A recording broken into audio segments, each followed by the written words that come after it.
तो जय हिंद। कैसे हैं आप सभी? मुझे विश्वास है आप सभी स्वस्थ होंगे, मस्त होंगे और अपनी पढ़ाई को जारी किए हुए होंगे। तो देखिए, कल के वीडियो में हम पढ़े थे स्थिर विभव तथा धारिता। आज इसका डेट नंबर दूसरा है और उसमें हम बिंदु आवेश के कारण विद्युत विभव पढ़े थे। और आज के वीडियो में हम लोग अक्ष पर, निरक्ष पर और किसी भी बिंदु पर विद्युत द्विध्रुव के कारण विभव को देखने वाले हैं। तो मुझे उम्मीद है कि आपने कल का वीडियो देखा होगा और आपको वो समझ में भी आया होगा। तो चलिए शुरू करते हैं। तो ये आज का टॉपिक है क्या? विद्युत द्विध्रुव के कारण विभव। अब बताइए, विद्युत द्विध्रुव होता क्या है? विद्युत द्विध्रुव को सूचित तो P से करते हैं, जिसका परिभाषा Q इंटू 2L होता है।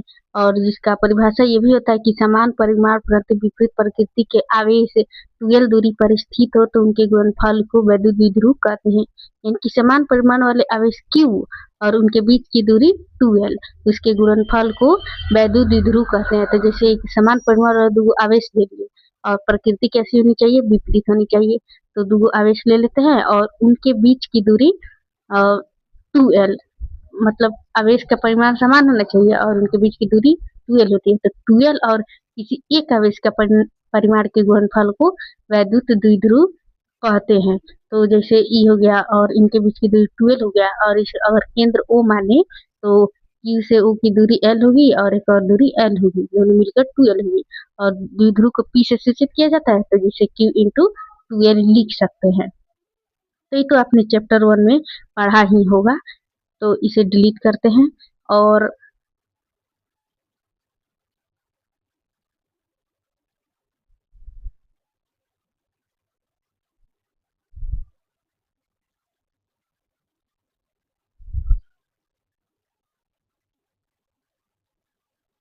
तो अब हम लोग पढ़ेंगे अक्ष के लिए विद्युत द्विध्रुव। उसके लिए बनाएंगे क्या? विद्युत द्विध्रुव बनाएंगे। ठीक है, द्विध्रुव कैसे बनता है? जब दो समान प्रकृति, समान परिमाण परंतु विपरीत प्रकृति का आवेश 2L दूरी पर स्थित होता है तो विद्युत द्विध्रुव होता है। तो उसी प्रकार से एक चित्र बनाएंगे और हमें अक्ष के अनुदिश निकालना है। तो उसी के अक्ष के अनुदिश कोई बिंदु मान लेंगे, यहाँ से डॉट डॉट करेंगे और एक बिंदु हम P मान लेंगे और वहां पर परीक्षण आवेश Q भी ले सकते हो, तो Q नॉट लिख सकते हो वहां पे। और उस बिंदु को क्या मानेंगे? P मानेंगे। और इन सब के बीच की दूरी क्या होगी? 2L होगी और इसका केंद्र O होगा। ठीक है, इसका केंद्र O होगा।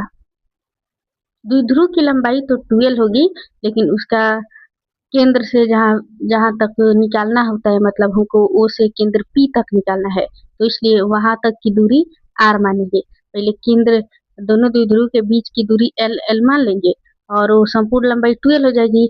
और फिर जब केंद्र O से P तक निकालेंगे तो वहां तक की दूरी R मानी जाती है। तो O से लेकर P तक की दूरी क्या होगी? R होगी। इसे हम R मान लेंगे। ठीक है, तो ये तो चित्र हो गया। मात्र चित्र में इतना ही सब है। एक द्विध्रुव आघूर्ण बनाना है, उसी के अक्ष के अनुदिश कोई बिंदु P लेना है और फिर वहां से इसकी जो लंबाई होगी उस लंबाई को हमको लिख लेना है। ठीक, अब अपने चित्र में जो जो बनाया उसको क्या करेंगे? लिखेंगे। लेकिन इसका हेडिंग देना भूल गए हैं, तो पहले इसका हेडिंग लिख देते हैं कि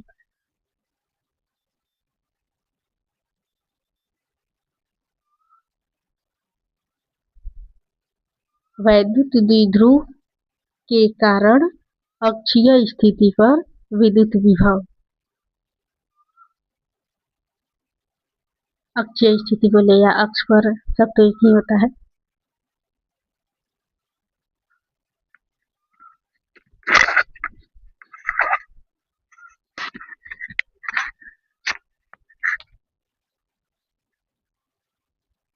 अभी अक्ष पर है तो अक्ष के लिए हम निकालेंगे। अब जो जो चित्र में दिया हुआ है उसी को हम लिखेंगे। इससे लिखने पर आधा डेरिवेशन सॉल्व हो जाता है, मतलब समझ आ जाता है कि आगे किस प्रोसेस से जाना है। तो इसलिए चित्र जब बन जाएगा तो उसका चित्र में आपने क्या बनाया, कैसे बनाया, उसको लिखना इम्पोर्टेंट होता है। तो आपने पहले चित्र में क्या लिया? पहले एक द्विध्रुव आघूर्ण लिया, आघूर्ण नहीं विद्युत द्विध्रुव लिया। ठीक, और द्विध्रुव में आपने दो आवेश लिया और उसके अक्ष के नीचे कोई बिंदु P माना। तो वही जो जो माने हैं, जो जो चित्र बनाए हैं उसी को लिख देंगे। पहले हम लिखेंगे क्या? माना कि AB कोई वैद्युत द्विध्रुव आघूर्ण, सॉरी आघूर्ण नहीं होगा, वैद्युत द्विध्रुव है। माना कि ये भी कोई वैद्युत द्विध्रुव है जिसके केंद्र O से R दूरी पर कोई बिंदु P है, जिसके केंद्र O से R दूरी पर, O से R दूरी पर, O से R दूरी पर कोई बिंदु P है,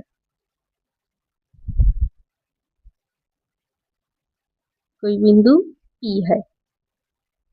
और जहाँ P पर ही हमको क्या निकालना है, विद्युत विभव निकालना है, तो लिख देंगे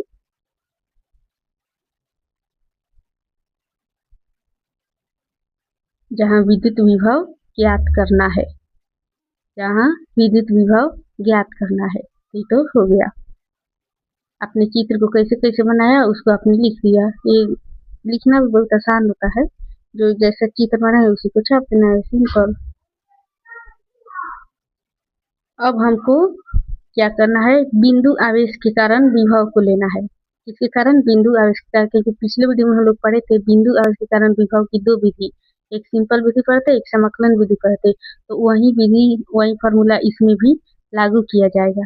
तो पहले हम एक, मतलब मान लो कि यह आवेश नहीं है, धनात्मक आवेश नहीं है, तो जो ऋणात्मक आवेश है किस तरह काम करेगा, बिंदु आवेश की तरह काम करेगा। अगर बहुत बड़ा क्षेत्र है, अगर उसमें एक को मान लो कि आवेश नहीं है, मात्र एक ही गो है, जब एक गो आवेश होगा तो किसकी तरह काम करेगा, बिंदु आवेश की तरह। तो इसलिए वहां पर लिखेंगे कि बिंदु P पर, कहाँ निकालना है, P पर निकालना है, तो किसके कारण, माइनस Q के कारण।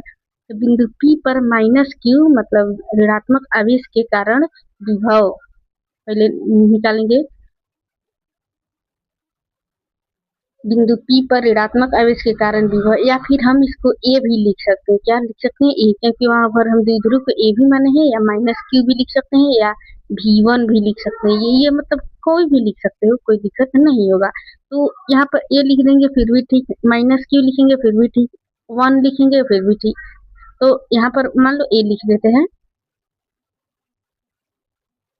और बिंदु आवेश के कारण फॉर्मूला 1/4πε0 और Q बटा R होता है। तो 1/4πε0 हो गया, लेकिन किस आवेश के कारण हम निकाल रहे हैं, ऋणात्मक आवेश के कारण निकाल रहे हैं। तो ऋणात्मक आवेश दे देंगे Q और बटा उसके बीच की दूरी।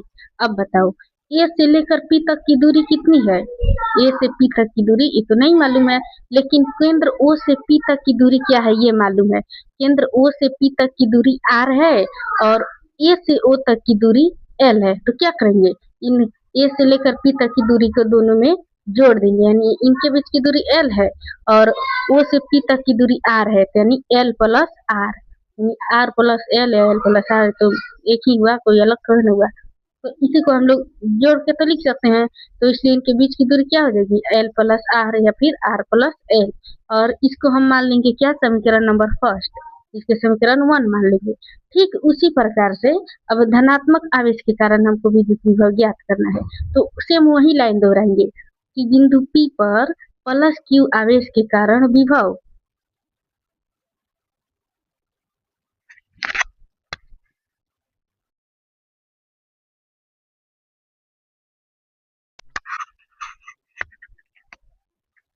बिंदु P पर प्लस Q आवेश के कारण विभव, और इसको हम क्या मान लेंगे, B मान लेंगे। जब हम माइनस Q के A माने हैं तो इसको B मानना पड़ेगा। अगर हम उसे माइनस Q को माइनस Q लिखते, भी माइनस Q, तो यहाँ पर भी प्लस Q लिखना पड़ता, लेकिन हम उसको A माने तो इसको B लिख दो। तो लिखेंगे क्या, भी B और 1/4πε0, और इसका आवेश क्या है, धनात्मक आवेश है, तो Q, और इसके बीच की दूरी क्या है, मतलब B से P तक की दूरी क्या है ये तो नहीं मालूम है। तो क्या करेंगे, O से P तक की जितनी दूरी है उसमें से हम क्या करेंगे, O से B तक की दूरी को घटा देंगे, यानी O से P तक की दूरी R है और O से B तक की दूरी L है, यानी कि R माइनस L।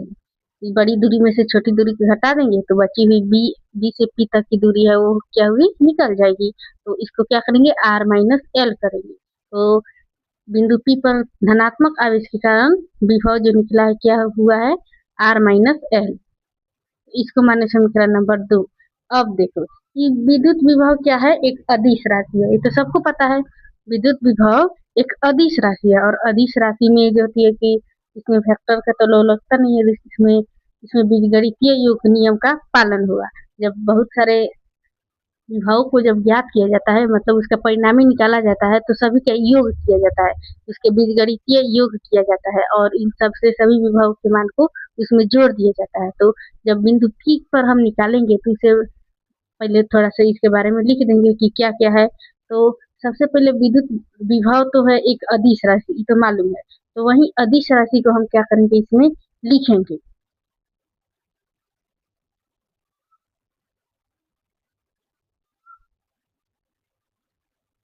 तो यहाँ पर माइनस साइन छूट गया है, नहीं।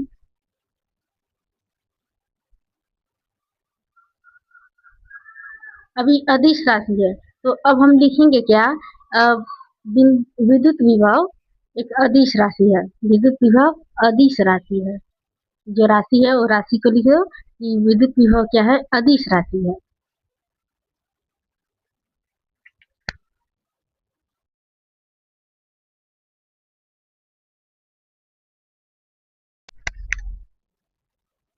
विद्युत विभव एक अदिश राशि है और इस पर परिणामी विभव बीजगणितीय योग के बराबर होगा, यानी बीजगणितीय योग होगा।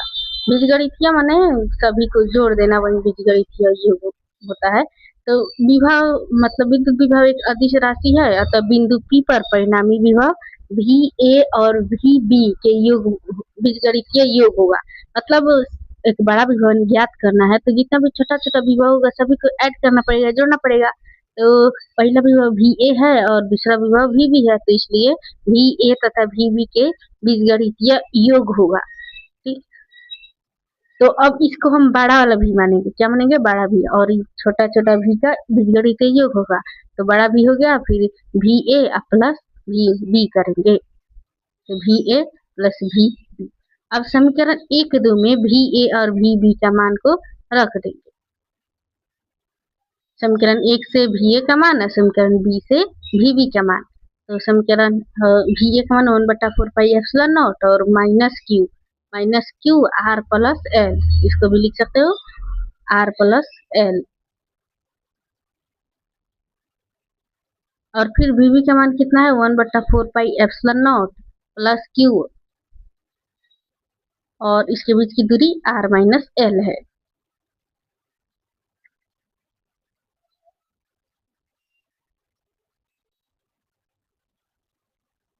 और ये हम कहाँ से लिखे हैं, समीकरण 1 और 2 से। तो भी दर्शा दो कि हाँ, इसे हम समीकरण 1 और 2 से लिखे हैं। अब इसमें जो जो कॉमन है उसको बाहर कर दो, जो जो कॉमन है इसे बाहर कर दो।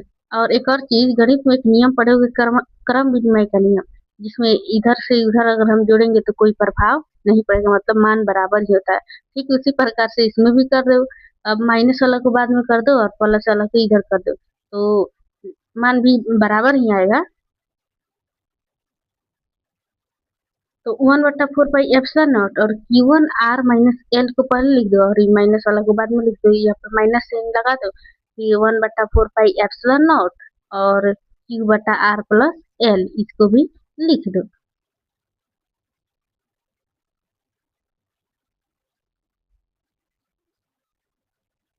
अब इसमें जो जो कॉमन है उसको हम बाहर भी तो कर सकते हैं। तो भी में कौन कौन सा कॉमन है, 1/4πε0 कॉमन है और एक आवेश कॉमन है।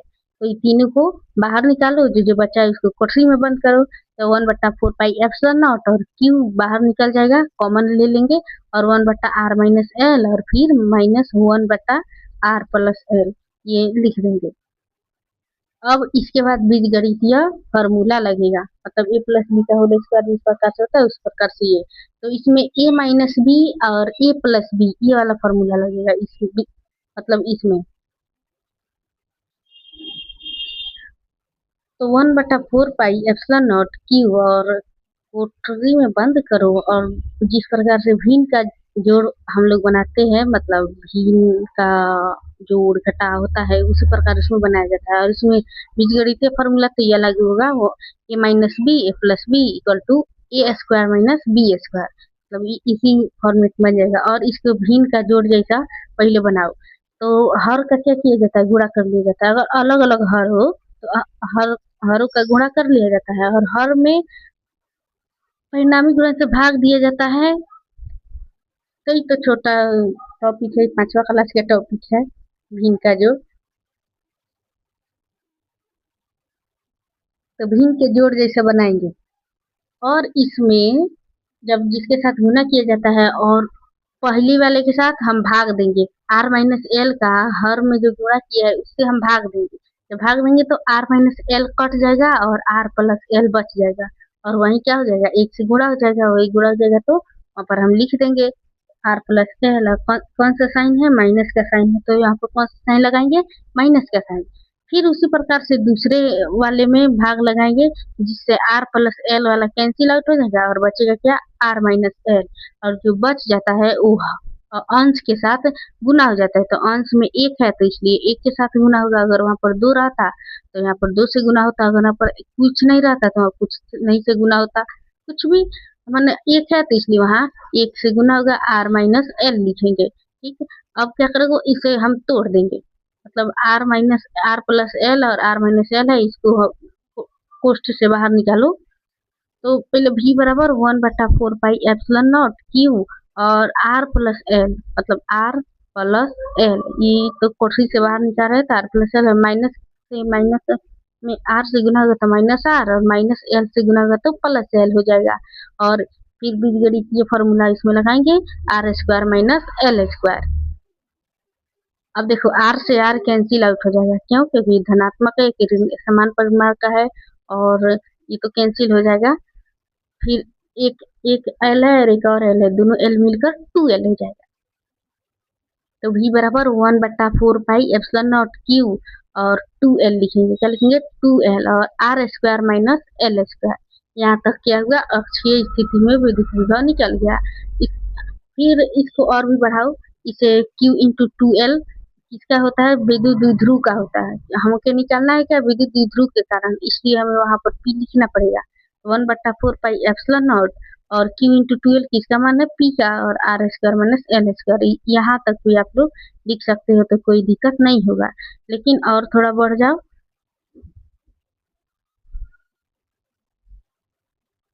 अब देखो R और L की तुलना में R जो होता है बहुत बड़ा है L की तुलना में, मतलब R L की तुलना में बहुत बड़ा है। तो अगर द्विध्रुव छोटा होगा, R बहुत बड़ा होगा, तो उसके सामने L क्या हो जाएगी, छोटी होगी। तो द्विध्रुव छोटा होगा तो जाहिर सी बात है इसका L भी छोटा होगा। तो इसलिए द्विध्रुव के कारण, छोटे द्विध्रुव होने के कारण उसका R बहुत बहुत बड़ा हो जाएगा L से, जिसके कारण R के सामने L जीरो हो जाएगा। एल जीरो नहीं होगा, मतलब आर के सामने एल लगभग जीरो हो जाएगा, तो इसलिए एल को हम जीरो मान लेंगे। और फिर v equal to 1/4 pi epsilon naught और p, एल तो जीरो हो गया है, तो जीरो का वर्ग करो, घन करो, कुछ भी करो तो जीरो ही आएगा, तो उसका कोई फायदा नहीं है लिखने का। तो डायरेक्ट तो 1/4 pi epsilon naught p by R square हम लिख सकते हैं। तो ई किसके कारण निकल गया, ई अक्षीय स्थिति में विद्युत विभव का मान निकल गया।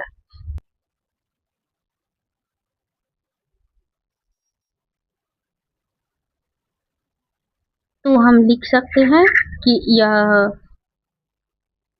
वैद्युत द्विध्रुव के कारण अक्षीय स्थिति पर वैद्युत विभव है, वैद्युत द्विध्रुव के कारण अक्ष पर विद्युत विभव है, ऐसे भी आप लिख सकते हो या और भी बढ़िया से लिख सकते हो।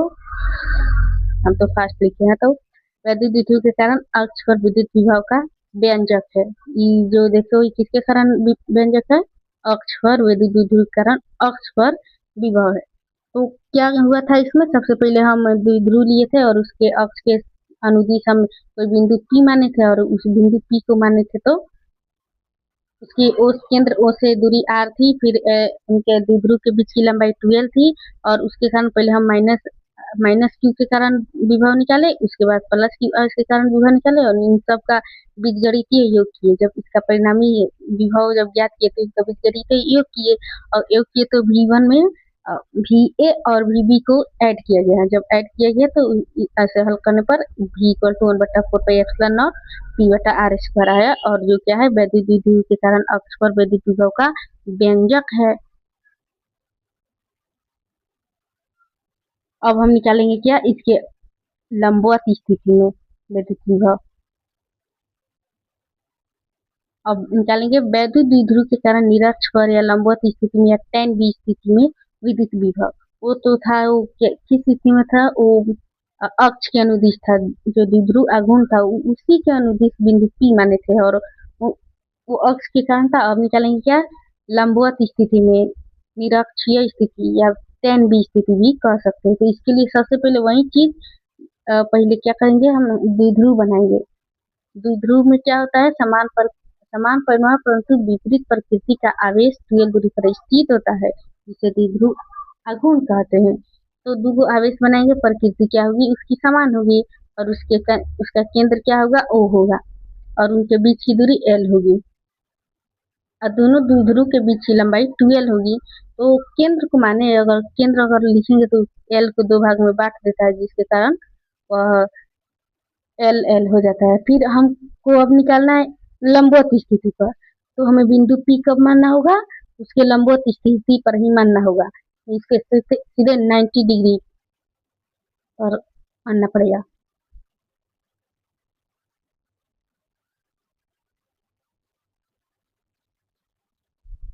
अब केंद्र O से P तक की दूरी क्या होगी, R होगी, लेकिन क्या करो, पहले माइनस आवेश को बिंदु P से मिलाओ और फिर प्लस Q आवेश को P से मिलाओ। अब इन सबको मिलाओ और उसके बाद दोनों के कारण विद्युत विभव निकालो, उसका बीजगणितीय योग करो। तो O से P तक की दूरी R होगी, O से P तक की दूरी क्या होगी, R होगी, तो इसको हम R लिख सकते हैं, ऊपर लिखेंगे R।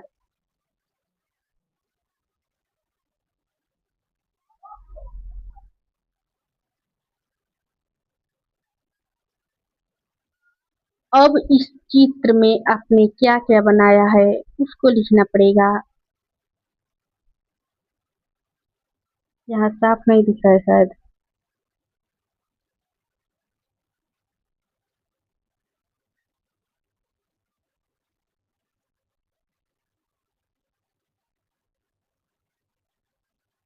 और बिंदु B से P तक की दूरी को कैसे निकालेंगे, पाइथागोरस प्रमेय लगाकर, जिसका पाइथागोरस प्रमेय क्या कहता है कि कर्ण का वर्ग लंब और आधार के वर्ग के योग के बराबर होता है।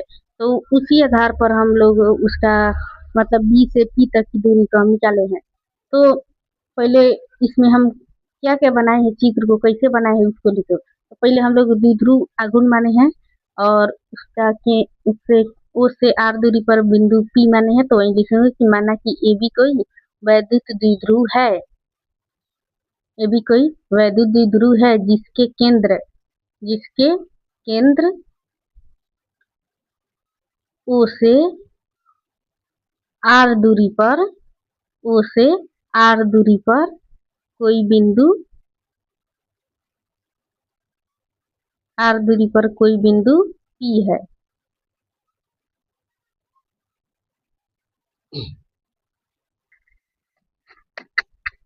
R दूरी पर कोई बिंदु P है जहां पर विद्युत विभव ज्ञात करना है। माना कि ये भी कोई वैद्युत द्विध्रुव है जिसके केंद्र O से R दूरी पर, अच्छा निरक्षीय स्थिति में, तो छूट गया था, निरक्षीय स्थिति में या लंबवत स्थिति में या निरक्षीय स्थिति में, ये छूट गया था, तो इसको भी लिखना है। तो निरक्षीय स्थिति में कोई बिंदु P है जहां पर विद्युत विभव ज्ञात करना है।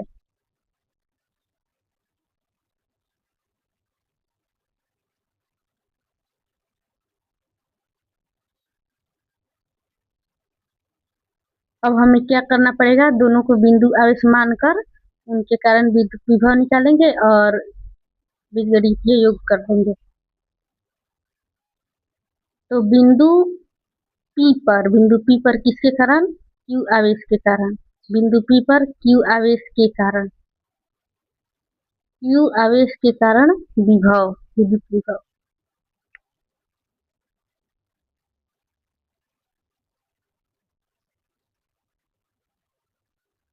बिंदु P पर Q आवेश के कारण विभव क्या होगा, VQ, इसे Q भी मान लो, A भी मान लो, 1 भी मान लो, कुछ भी मान लो। तो इसे अब की बार हम Q मान लेते हैं, तो VQ equal to 1/4 pi epsilon naught, और Q बटा क्या, इनके बीच की दूरी क्या है, R, under root R square plus L square, क्योंकि पाइथागोरस प्रमेय न लागू हुआ है। पाइथागोरस प्रमेय क्या होता है, एक समकोण त्रिभुज होता है जिसमें कर्ण आधार लंब होता है, कर्ण का वर्ग मतलब पाइथागोरस प्रमेय में कर्ण का वर्ग जो होता है आधार, आधार का वर्ग और लंब का वर्ग, आधार का वर्ग और लंब का वर्ग का योग के बराबर होता है कर्ण। वही कर्ण वर्ग में रहता है, तो अगर सिर्फ कर्ण हो तो उसे बराबर के उस पर भेजते हैं तो अंडर रूट में बदल जाता है। तो कर्ण का वर्ग आधार का वर्ग और लंब के वर्ग के बराबर होता है और ये अंडर रूट में होता है। तो इसकी दूरी क्या हो गई, under root R square plus L square. तो इसकी दूरी भी सेम होगी क्योंकि दोनों की कर्ण आधार समान है तो दूरी भी समान होगी। और इसे under root R square plus L square लिखेंगे और इसे समीकरण 1 मानेंगे। ठीक उसी प्रकार से अब ऋणात्मक आवेश के कारण विभव निकालेंगे। तो बिंदु P पर माइनस Q आवेश के कारण विभव,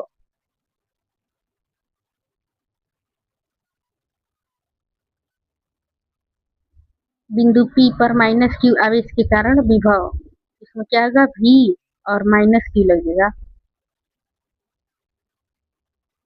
1/4 pi epsilon naught minus Q और इसके बीच की दूरी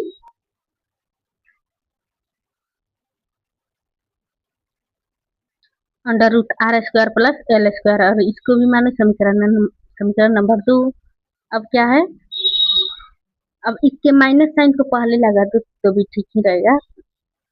तो V minus Q equal to 1/4 pi epsilon naught, फिर Q बटा under root R square plus L square होगा। और इसको हम मान लेंगे समीकरण नंबर 2। ठीक, प्लस भी प्लस क्यू आवेश के कारण निकला, फिर उसके बाद भी माइनस क्यू आवेश के कारण निकला, मतलब उसका विभव, द्युत विभव। अब विभव एक अदिश राशि है, विभव क्या है, अदिश राशि है। विभव एक अदिश राशि है जहां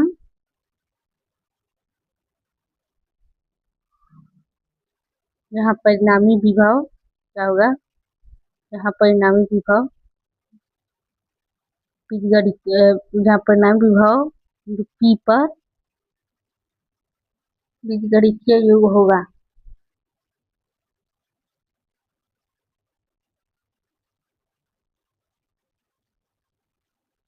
और जब बीजगणितीय योग होगा तो क्या होगा, सभी विभव को जोड़ना पड़ेगा, तो एक बड़ा वाला भी मानेंगे और V प्लस की और माइनस की, तो इसको ऐड करना पड़ेगा। फिर समीकरण 1, 2 से V Q और V ऋणात्मक आवेश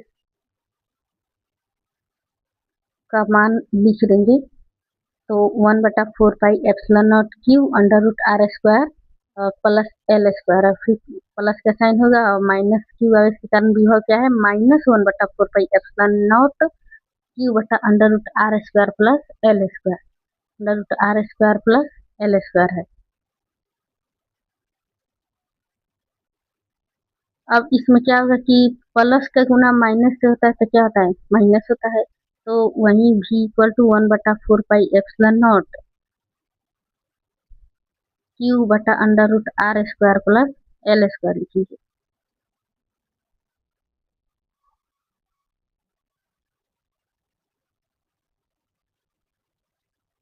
और माइनस साइन लगकर दूसर के वाला का है 1/4 pi epsilon nought Q1 under root R square plus L square.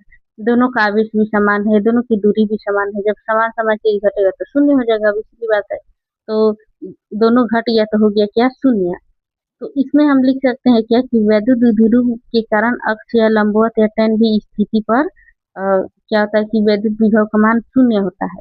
ये ऑब्जेक्टिव में भी पूछा जाता है, सब्जेक्टिव में अगर पूछेगा तो दीर्घ में अगर ये आएगा तो अकेले नहीं आएगा, कई को क्वेश्चन के साथ लेकर आएगा। तो यहाँ पर अगर सिद्ध करने के लिए है तो क्या लिखेंगे कि यह विद्युत द्विध्रुव के कारण निरक्षीय स्थिति में निरक्षीय स्थिति में विद्युत विभव शून्य होता है।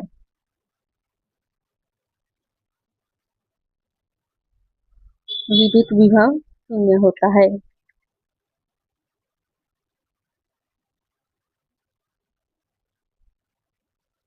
ये निरक्षीय स्थिति में निकल गया है। निरक्षीय स्थिति में शून्य होता है, सिंपल सा है। और फिर इसके अगले वाला क्या है, विद्युत विध्रुव के कारण किसी भी स्थिति पर विद्युत विभव निकालना है। तो इसमें भी तो उसी के जैसा होगा, लेकिन थोड़ा सा वो बड़ा है, थोड़ा वो समझने वाला है। और इन दोनों के इन दोनों की तुलना में वो बड़ा है।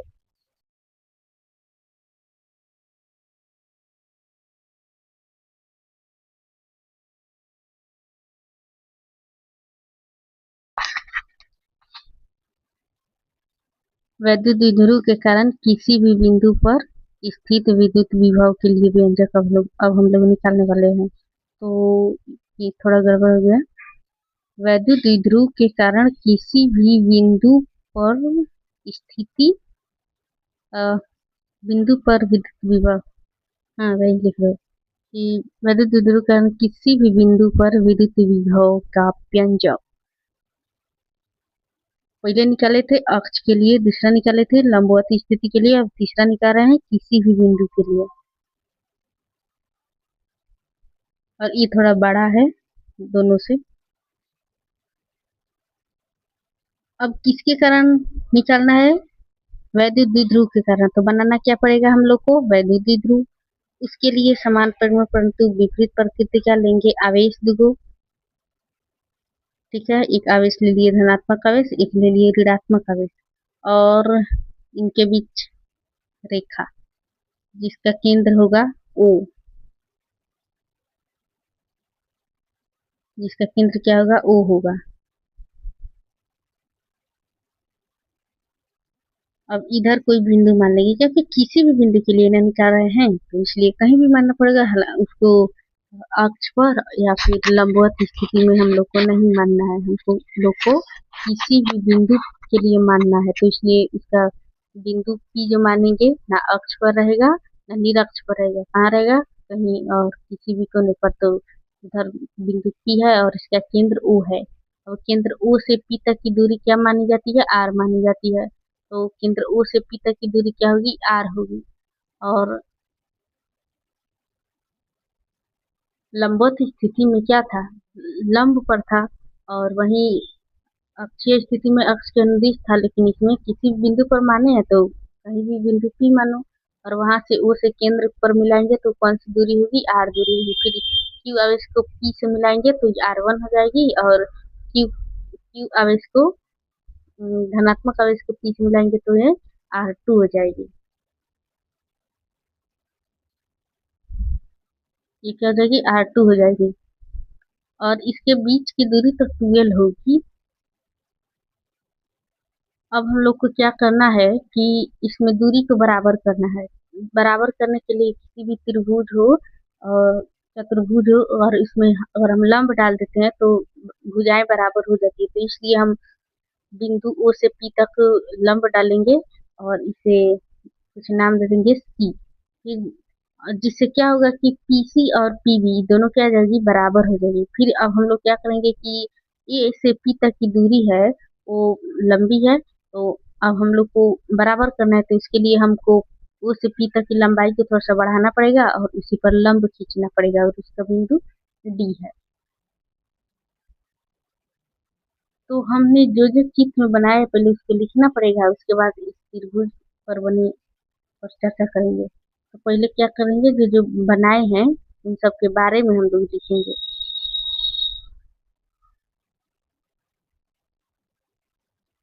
चित्र में क्या क्या बनाया है, द्विध्रुव बनाया है, फिर इसमें बिंदु P माना है और Q1 Q2 आवेश लिया है। तो लिखेंगे क्या, माना कि ए बी कोई क्या है, वैद्युत द्विध्रुव है। माना कि ए बी कोई वैद्युत द्विध्रुव है।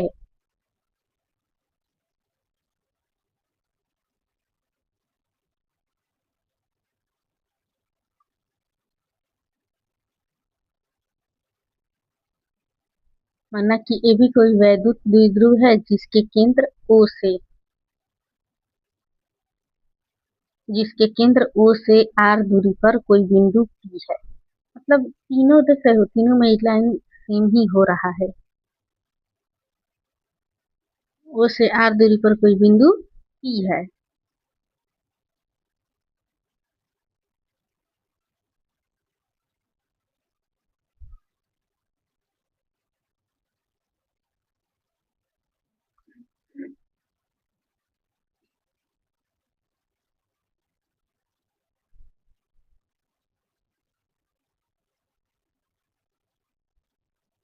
जिसमें क्या है कि AP की दूरी R2, जिसमें मतलब धनात्मक आवेश जो है वहां से लेकर P तक की दूरी क्या है, R2 है, और B से P तक की दूरी R1 है।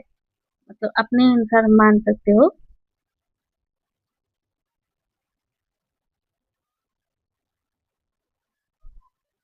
और वहीं बिंदु P पर, मतलब जहाँ बिंदु P पर विद्युत विभव ज्ञात करना है, तो उसको भी लिखो। जहाँ बिंदु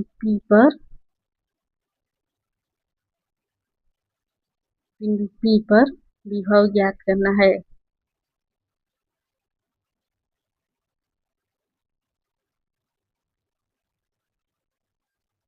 और सेम उसी प्रकार से, जिस प्रकार से अक्षीय निरक्षीय स्थिति में एक आवेश को लेकर उसके विद्युत द्विध्रुव क्या बोलते हैं, उसके कारण बिंदु विभव बनाते थे, ठीक उसी प्रकार से इसमें भी बनाना है। सब में तो सेम काम यही करना है। तो पहले धनात्मक आवेश ले लेते हैं। तो धनात्मक आवेश Q के कारण बिंदु P पर विभव क्या होगा उसके लिखेंगे। तो लिखेंगे कि प्लस Q आवेश के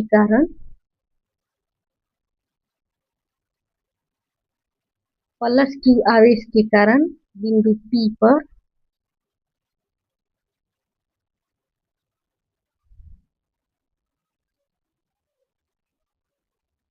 प्लस Q आवेश के कारण बिंदु P पर विभव, जिसे V मानो या V1 मानो या V2 मानो, V2 नहीं, V1 VA या धनात्मक आवेश। तो इसका मान क्या होगा, 1/4πε0। और आवेश क्या है, धनात्मक आवेश है, तो वहां पर लिखेंगे क्या, धनात्मक आवेश। और दूरी क्या हो गई, R2।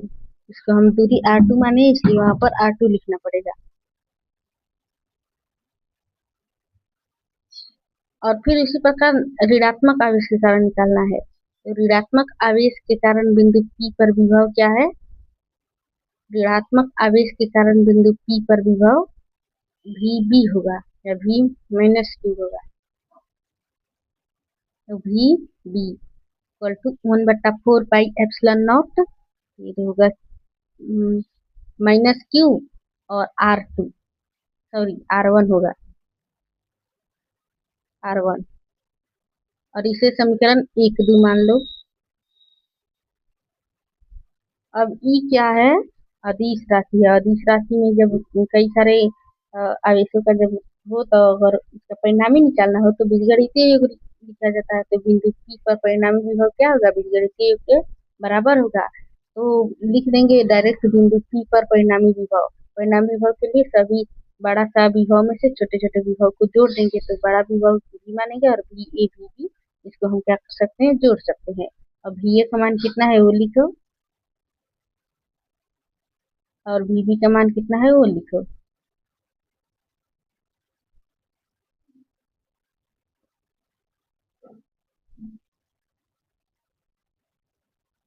तो 1/4πε0Q/R2 plus 1/4πε0 -Q/R1।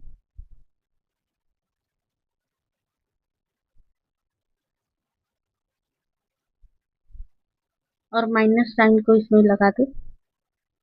1/4πε0Q/R2 minus 1/4πε0Q/R1 होगा।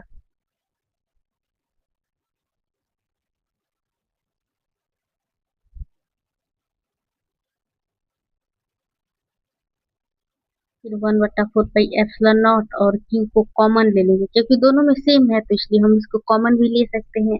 1/4πε0 Q को कॉमन लिए तो 1/R2 माइनस 1/R1 हुआ।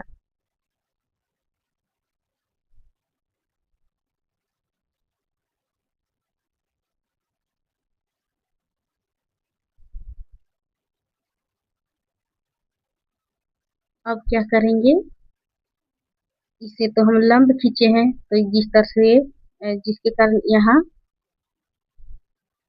दो त्रिभुज बन गया है, दो त्रिभुज बन गया है, तो ओ से सी तक की दूरी क्या होगी वो ज्ञात करना है। तो ओ से सी तक की दूरी के लिए क्या करना पड़ेगा, इस बड़े वाले आर में से R1 को घटाना पड़ेगा। जिससे घटा देंगे तो ओ से सी तक का मान निकल जाएगा, जैसे इस प्रकार से है। और इसमें यहाँ तक की दूरी है, तो ऐसे अगर हम करेंगे तो ओ से सी तक की माने दूरी घटाने पर क्या होगी, R-R1 हो जाएगी। ठीक उसी प्रकार से ओ से डी तक की दूरी ज्ञात करनी है, तो उसके लिए हमको क्या करना पड़ेगा, R2 में से R1 को घटाना पड़ेगा। तो R2 में से R1 को घटाएंगे, देखो उसका संरचना भी कुछ ऐसे होगा कि एक बड़ी सी रेखा है और उस पर ओ से पी तक की बीच की दूरी छोटी है, तो उसके लिए हम थोड़ा सा बढ़ाए हैं। देखो ऐसे ही है, ये R है और ये R2 है, लेकिन हमको इतना और ज्ञात करना है, इतना और मान चाहिए। इसके लिए क्या करना पड़ेगा, बड़का R2 में से R का मान घटाना पड़ेगा। जब ये घटाएंगे तो हो जाएगा क्या, R2 minus R1, sorry R1 होगा। तो इस तरह से इनके इनके बीच की दूरी क्या हो गई, R2 से सॉरी R2 माइनस R1, और O से C तक की दूरी R माइनस R1 हो गई। और इसमें त्रिकोणमिति का फॉर्मूला कौन सा त्रिकोणमिति लागू होगा, cos थीटा। वो कैसे, देखिए जिस प्रकार से इसमें एक समकोण त्रिभुज का निर्माण हुआ है, क्या हुआ है, समकोण त्रिभुज का निर्माण। एक त्रिभुज है OCB और दूसरा त्रिभुज है OAD। तो अगर मान लो कि कोई त्रिभुज है, मैंने त्रिभुज है OCB, त्रिभुज क्या है OCB, जिसमें जिसमें कर्ण जो है L है, सॉरी जिसमें समकोण त्रिभुज में क्या होता है, कर्ण होता है, आधार होता है, लंब होता है, कर्ण होता है, लंब होता है और आधार होता है। जिसमें कर्ण का वर्ग आधार और लंब के वर्ग के योग के बराबर होता है, तो इसलिए इसमें cos थीटा लागू होता है। कौन लागू होता है, cos थीटा। इसमें कर्ण इसमें कर्ण कौन होगा,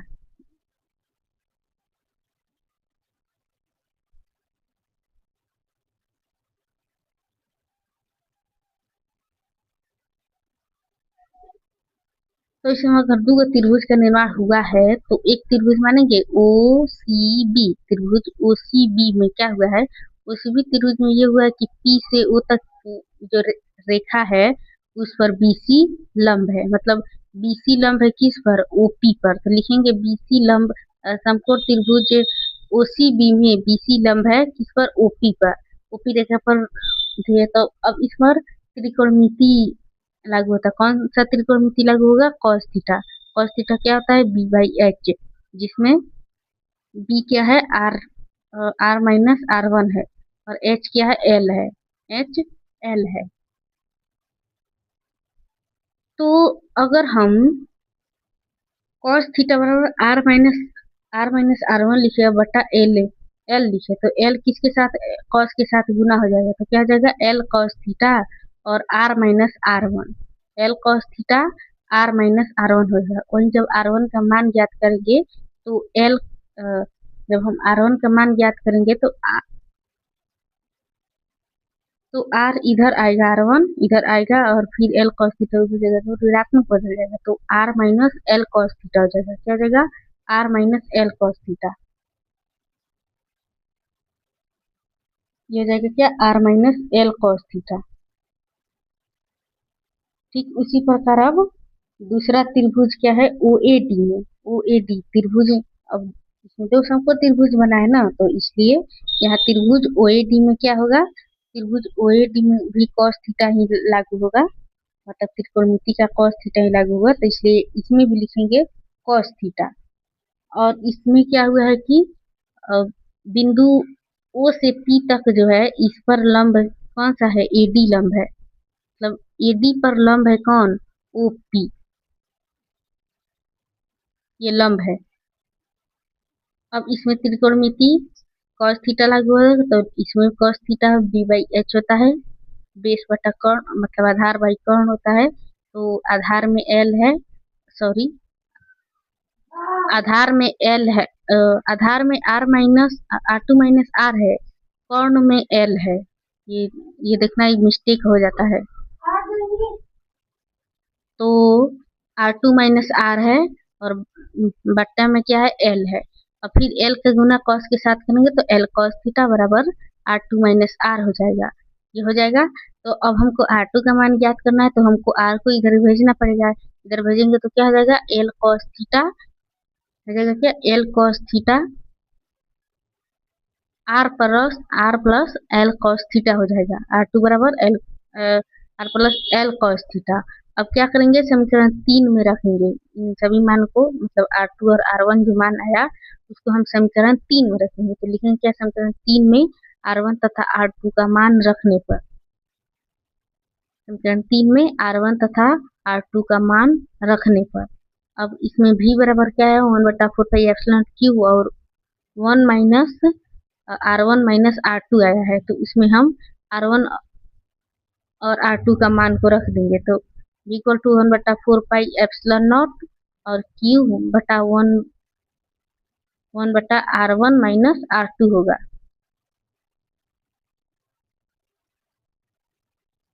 और फिर 1/r plus L cos theta, मतलब माइनस के साइन लग गया और 1/r plus L cos theta हो जाएगा। अब ऐसे हम लोग इसको हल करते जाएंगे, अब इससे आगे बढ़ते जाएंगे तो इसका भी हल अब निकल ही जाएगा। तो इसमें भी a प्लस बी और a माइनस बी वाला बीजगणितीय फॉर्मूला लागू होगा, जिसका a minus B A plus B equal to क्या होता है, A square minus B square. तो सेम इसी पैटर्न पर इसमें भी लागू होगा। और यहाँ पर लिखना पड़ेगा क्या, L plus R plus L cos theta. यहाँ पर लिखेंगे क्या हम, R plus L cos theta और माइनस के साइन लगेंगे, फिर R plus L cos theta होगा। R plus L cos theta हो जाएगा।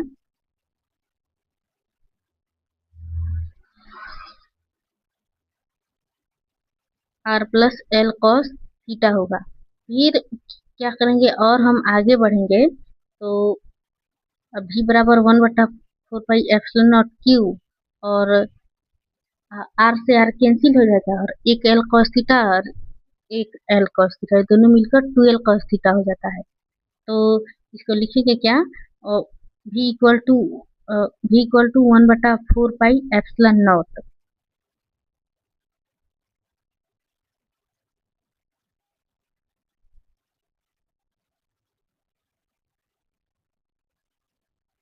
R plus L cos theta.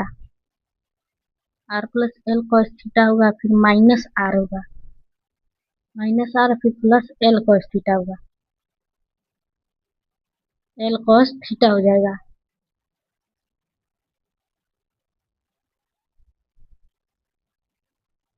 और R square minus L square और cos square theta, R square और minus L square cos square theta होगा। और जिसमें से आर आर कैंसिल हो जाएगा और एल कॉस थीटा मिलकर 2l कॉस थीटा हो जाएगा। क्या हो जाएगा, 2l कॉस थीटा। तो v बराबर 1/4πε0 फिर q और 2l कॉस थीटा और उसके बाद R square minus L square cos square theta 1/4πε0 q 2l cos theta बटा R square minus L square cos square theta. अब इसमें क्या होगा, q 2l के साथ गुना होगा तो द्विध्रुव का निर्माण करा है। q into 2l equal to p होता है, मतलब द्विध्रुव एक आवेश का परिमाण और 2l मतलब 2l की गुणनफल वैद्युत द्विध्रुव होता है। तो इसलिए उसे p q इंटू 2l के बदले हम p लिख सकते हैं, तो उसकी जगह p लिख देंगे और cos थीटा तो cos थीटा रहेगा और R square minus L square cos theta. यहाँ तक क्या हुआ, किसी भी बिंदु के लिए हो गया। लेकिन होता क्या है कि द्विध्रुव जो होता है छोटा लिया जाता है। तो छोटा द्विध्रुव हो तो छोटे द्विध्रुव के लिए आर बहुत बहुत बड़ा हो जाता है एल से बहुत बड़ा हो जाता है, जिसके कारण एल जो होता है आर के सामने लगभग 0 हो जाता है। जब लगभग 0 हो जाएगा तो आर के बदले हम आर नहीं, एल के बदले हम 0 लिख सकते हैं।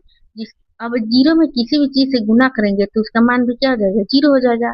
तो इसलिए इसको हम लिख सकते हैं v बराबर 1/4 pi epsilon not P cos theta और बटा आर स्क्वायर एल स्क्वायर में अगर जीरो बैठा दे तो जीरो का वर्ग करो, घन करो, कुछ भी करो, कितना भी पावर चढ़ा दो, वो जीरो का जीरो ही रहेगा। तो और जिसके साथ गुना होगा वो भी जीरो ही हो जाएगा।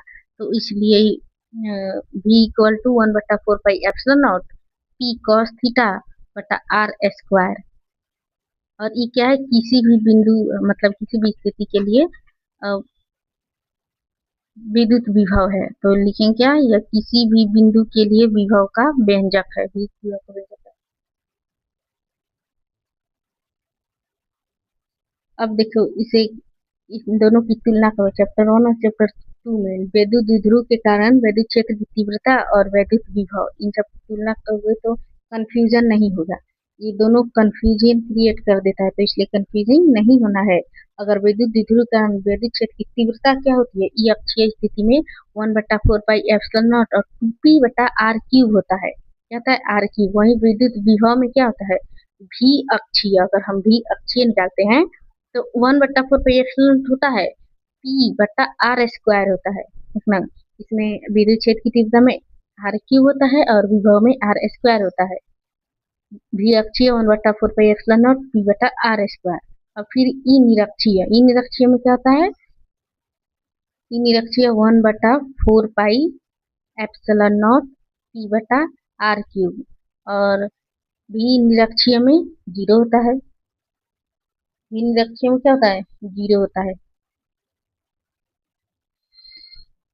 फिर वैद्युत क्षेत्र की तीव्रता किसी भी अक्ष के लिए, मतलब किसी भी बिंदु के लिए, तो यहाँ पर लिखेंगे कि किसी भी बिंदु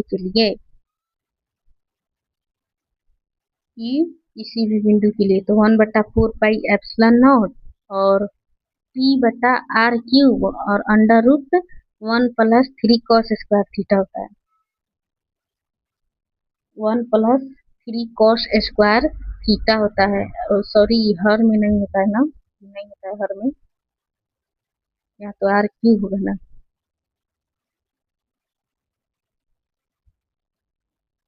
और गुणा हो जाएगा 1+3 cos² थीटा। मतलब ये किसी भी बिंदु के लिए तीव्रता जो होती है ये होती है 1 - 3 cos² थीटा। वहीं विद्युत विभव जब ज्ञात करते हैं भी किसी भी बिंदु के लिए, किसी भी बिंदु परिस्थिति के लिए विभव, तो उसमें क्या होता है कि p cos थीटा हो जाता है 1/4 पाई एप्सिलॉन नॉट और हो जाएगा क्या, p cos थीटा बटा r²। तुलना हो गया, इससे आपको कंफ्यूजिंग नहीं होना है। ई अक्षीय 1/4 पाई एप्सिलॉन नॉट 2p/r³ वही विभव में 1/4 पाई एप्सिलॉन नॉट p/r²। ई निरक्षीय में p/r³ होता है और विभव में जीरो हो जाता है। ई किसी बिंदु के लिए 1/4 pi epsilon not p/r³ √1 - 3 cos² theta. वही भी किसी बिंदु पर 1/4 pi epsilon naught p cos theta बटा r² होता है। और एक और चीज, विद्युत क्षेत्र की तीव्रता कौन सी राशि है, सदिश राशि है। और विद्युत विभव अदिश राशि है। और इसमें विद्युत समानुपाती का संबंध भी देखना बहुत कंफ्यूज होता है। ई समानुपाती 1/r³ होता है, वही विभव 1/r² होता है। वैद्युत द्विध्रुव के कारण ई जो होता है किसके समानुपाती है, दूरी के घन के व्युत्क्रमानुपाती होता है। वही विभव दूरी के वर्ग के व्युत्क्रमानुपाती होता है। और ये राशि कौन सी है, विद्युत क्षेत्र की तीव्रता सदिश राशि है और विद्युत विभव क्या है, अदिश राशि है। और इसमें वैद्युत क्षेत्र की तीव्रता में अध्यारोपण का सिद्धांत लगता है और वैद्युत विभव में बीजगणितीय योग का सिद्धांत लगता है। ये अदिश राशि है, ये सदिश राशि है। और एक और चीज के नाम से जानते हैं व्युत्क्रम घन नियम। व्युत्क्रम घन नियम मतलब वैद्युत क्षेत्र की तीव्रता व्युत्क्रम घन नियम होते हैं और वैद्युत विभव व्युत्क्रम वर्ग नियम होता है। तो ये तो तुलना हो गया और इससे आपको कोई कंफ्यूजन नहीं हुआ होगा और एग्जाम में भी आएगा तो आपको कंफ्यूजिंग नहीं होना है। ध्यान से क्वेश्चन पढ़िएगा। चलिए अब अगला टॉपिक और इस वीडियो का लास्ट टॉपिक, आवेशों के निकाय के कारण विद्युत विभव। बहुत सारे आवेश है, उसके कारण जब विभव निकालना है तो उसका कैसे होगा तो उसको भी देख लो। इसमें कहा जा रहा है आवेशों के निकाय के कारण विभव, मतलब बहुत सारे आवेश है और उसके कारण विभव हमको ज्ञात करना है। तो पहले बहुत सारा आवेश बनाएंगे और किसी एक को केंद्र मानेंगे, ठीक है, और उन सबकी दूरी को प्रत्येक को एक एक करके मानेंगे। बिंदु और इसके कारण सभी के लिए विभव निकालेंगे और सभी को ऐड कर देंगे तो ये भी निकल जाएगा। तो इसके लिए सबसे पहले एक केंद्र बनाओ, कोई केंद्र बनाओ, वो केंद्र बनाया आपने और यहाँ से दोनों भी कितनी भी दूरी पर एक Q1 आवेश लो, Q2 आवेश लो, Q3 आवेश लो, ऐसे करते करते n तक बहुत सारा आवेश को भी आप ले सकते हो। तो जैसे मैंने 1 2 3 और n इतना ही 4 गो ही बनाया, नहीं तो बहुत बड़ा हो जाएगा और इससे भी समझ आ जाएगा, ये भी रॉन्ग नहीं होगा। आप 3 गो को मान को बनाओ, 3 गो 4 गो 5 गो 6 गो, लेकिन इससे पेज भरता है और कुछ नहीं। और इन सबको मिलाओ, जब Q1 आवेश को मिलाएंगे तो इसकी दूरी R1 मानेंगे, जब Q2 आवेश होगा तो उनके बीच की दूरी R2 होगी, Q3 आवेश की दूरी R3 होगी और Qn आवेश की दूरी Rn होगी। इसको हम दूरी मान दिए हैं और इसका केंद्र क्या है, O है। और इन सभी का के कारण बिंदु S के कारण विभव निकाला जाएगा और सभी को ऐड कर दिया जाएगा तो ये हो जाएगा। तो क्या करेंगे हम, अब इस चित्र में आपने क्या क्या बनाया है उस चित्र को अब इसमें लिखना है, तो लिखेंगे क्या, माना कि कोई आवेश, इसमें हम कोई माने हैं, तो माना कि कोई आवेश Q1 Q2 Q3 dot dot dot Qn ये बिंदु आवेश है। इसमें क्या है, Q1 है, Q2 है, Q3 है और Qn है। तो इसको लिखेंगे क्या, माना कि कोई आवेश Q1 Q2 Q3 dot dot Qn बिंदु आवेश है। Qn क्या है, सब बिंदु आवेश है।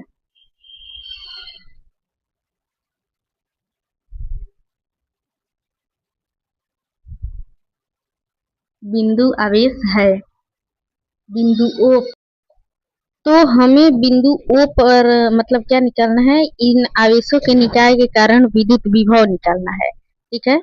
तो लिख तो दिया कि माना कि कोई आवेश Q1 Q2 Q3 dot dot dot Qn बिंदु आवेश है और इन सभी आवेशों के कारण बिंदु O पर विद्युत विभव ज्ञात करना है। तो लिखेंगे क्या, इसके आगे हम लोग लिखेंगे कि बिंदु O पर, बिंदु आवेश तो है, अब बिंदु O पर परिणामी विभव ज्ञात करना है, बिंदु O पर परिणामी विभव ज्ञात करना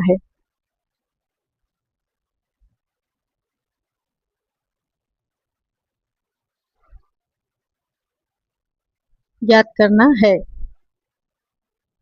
बिंदु O पर निकालना है, क्योंकि इसको हम बिंदु O माने हैं, या P मानते तो बिंदु P पर परिणाम विभव निकालना है, कुछ भी मानते तो उसी पर निकालना है। तो हमने O माना है तो बिंदु O पर परिणाम विभव ज्ञात करना है।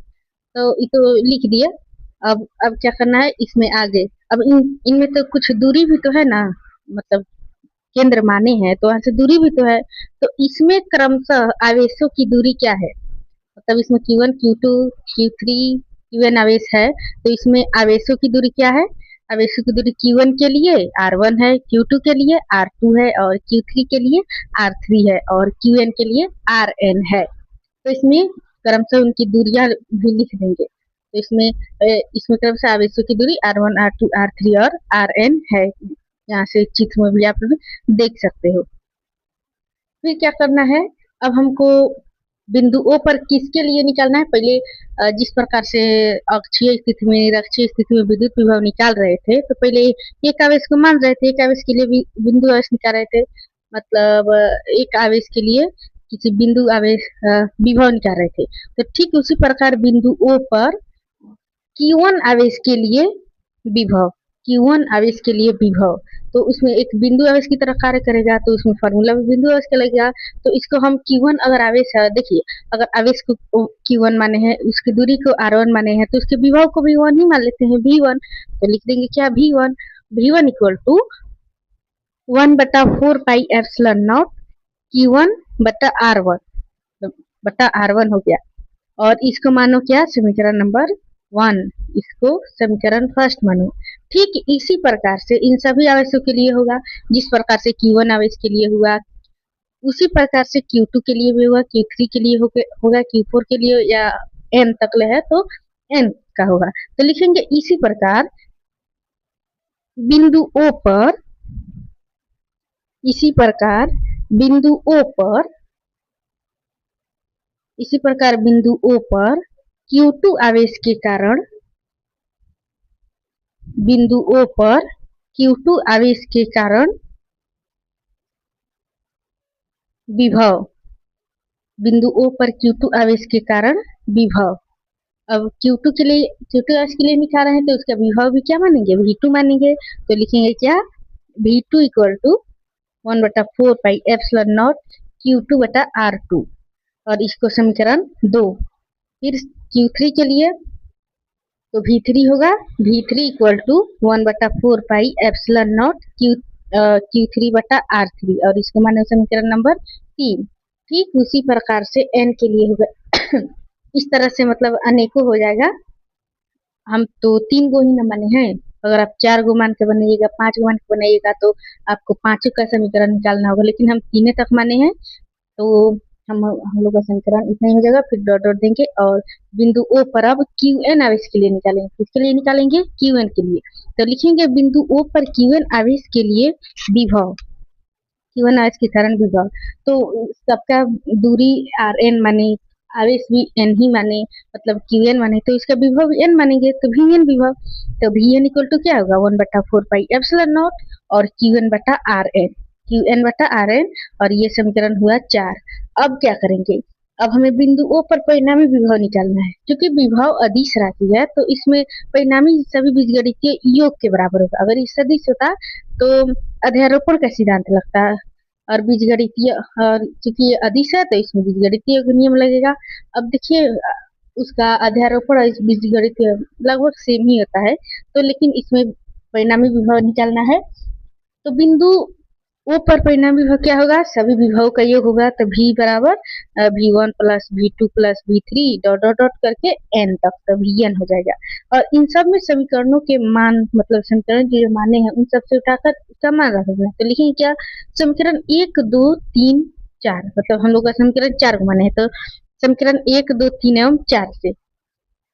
अब समीकरण 1 2 3 4 में क्या हुआ है, जितना भी V1 V2 V3 और Vn का मान है, उस V1 के मान को बैठा दो। अब हम इतना लिखे हैं, तो इसमें कुछ ना कुछ कॉमन है, मतलब 1/4 पाई एप्सिलॉन नॉट जो है क्या है, सभी में कॉमन है। जब सभी में कॉमन है तो बाहर निकालो, तथा निकालो, जो कॉमन है बाहर निकालो। तो Vn equal to 1/4 pi epsilon nought common हो जाएगा, तो बचेगा क्या, Q1 बटा R1, Q2 बटा R2, Q3 बटा R3 डॉट डॉट करके Qn बटा Rn। ये इस प्रकार से हम लिख देंगे।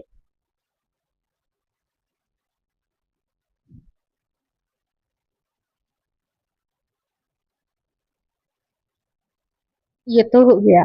अब देखिए, अब बहुत सारा जोड़ अगर एक ही फॉर्मेट में हो, एक ही जैसा हो, और तो उसको अगर हम सिग्मा लगाएं, तो मतलब बहुत बड़ा हो, Qn के लिए निकालना हो, अगर उसका शुरू का पॉइंट हो, लास्ट तक का पॉइंट हो, तो उन सब के लिए सिग्मा है। सिग्मा का काम क्या है, वो सभी को एक कर देता है, बहुत सारे बड़े मान को एक छोटा सा संक्षिप्त रूप बना देता है सिग्मा। तो इसलिए इसमें हम क्या करेंगे, सिग्मा का यूज करेंगे, क्योंकि इसमें फॉर्मेट सबका सेम है। तो इसलिए हम इसका इनिशियल पॉइंट 1 से शुरू हो रहा है, एन तक जा रहा है, तो इसलिए इसमें सिग्मा का यूज होगा। जो कॉमन है तो बाहर हो जाएगा, लेकिन जो बदल रहा है एक ही फॉर्मेट में, जो बदल रहा है, तो उसमें हम आई लगाएंगे। तो Vn बराबर 1/4 पाई एप्सिलॉन नॉट, और सिग्मा इनिशियल पॉइंट 1 शुरू कहाँ से हो रहा है, 1 से हो रहा है। अगर 2 से शुरू होता है हम 2 लिखते, 3 से शुरू होता है 3 लिखते, लेकिन 1 से शुरू हो रहा है, इनिशियल पॉइंट 1 से n तक जा रहा है, और बदल कौन रहा है, Q1 और R1 बदल रहा है, मतलब कि आवेश और दूरी बदल रहा है उनकी। तो ये बता रहा है तो यहाँ पर आई लगा देंगे। तो वी बराबर क्या हो जाएगा 1/4 pi epsilon not sigma initial point 1 से लेकर एन तक और क्यू आई बटा आर आई, ये ऐसे हो जाएगा। और ये क्या है, आवेशों के निकाय के कारण विद्युत विभव का व्यंजक है। क्या है, आवेशों के निकाय के कारण विद्युत विभव का व्यंजक है। तो ये तो बहुत इजी था, ये एकदम हल्का कर सकते हो। इसमें क्या था, इस सभी के लिए किस निकालना था, सभी को ऐड कर देना था, सिंपल। तो यही क्या है, आवेशों के निकाय के कारण विद्युत विभव का व्यंजक है। तो आज के वीडियो का पर्पस इतना ही था और वो कंप्लीट हुआ। अब देखिए हम कल के वीडियो में क्या पढ़ेंगे, कल के वीडियो में हम लोग पढ़ेंगे समविभव पृष्ठ। कौन सा पृष्ठ, समविभव पृष्ठ। फिर पढ़ेंगे विद्युत क्षेत्र की तीव्रता और विद्युत क्षेत्र की तीव्रता और विभव में संबंध। तीव्रता क्या था, वो तीव्रता चैप्टर 1 का था और विद्युत विभव चैप्टर 2 का है। और इन दोनों का संबंध पूछा जाता है, लघु उत्तरीय में पूछा जाता है। तो इस संबंध को देखेंगे, मतलब विद्युत क्षेत्र की तीव्रता और विद्युत विभव में संबंध। और तीसरा टॉपिक विद्युत स्थितिज ऊर्जा। अब इसमें थोड़ा बहुत कंफ्यूजन होता है, तो इसको भी थोड़ा दूर करने का प्रयास किया जाएगा। तो विद्युत स्थितिज ऊर्जा को भी देखने का प्रयास करेंगे अगले वीडियो में। 3 टॉपिक को हमारा सॉल्व है। तब तक के लिए जय हिंद, जय भारत।